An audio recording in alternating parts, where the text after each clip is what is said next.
এনামুল বিজয় যেন lucky charm. Bangladesh দলের ওপেনিংয়ে ফেরার পরপরই অনেক সুন্দর এক ঘটনা ঘটে গেল।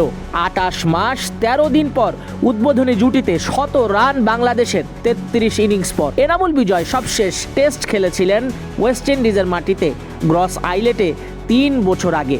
আর 3 বছর পর সাদা পোশাকের সুযোগ পেয়ে কমপ্লিট ব্যাটিংটাই এনামুল বিজয় উপহার দিলেন। সাদমানের সঙ্গে মিলে গড়লেন 100 রানের পার্টনারশিপ।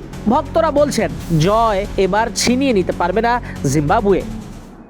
400 রান যদি করতে পারে, আমি মনে করি ওরা ওই ইনিংস ব্যবধানে হারবে।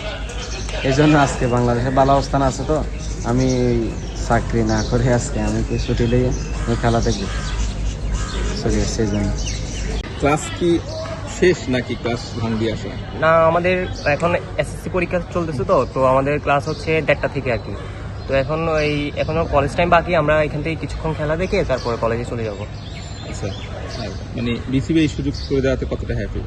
হ্যাঁ, বিসিবি এটা করছে, আমরা অনেক খুশি হয়েছি যে স্টুডেন্ট আসলে ফ্রিতে ঢুকতে দিচ্ছে, অনেকে খেলা দেখতে আসবে আমাদের মতো, অনেক খুশি আর কি, হ্যাপি। গতকালকে খেলা দেখেছিলেন? না, গতকালকে আসলে আসতে পারিনি।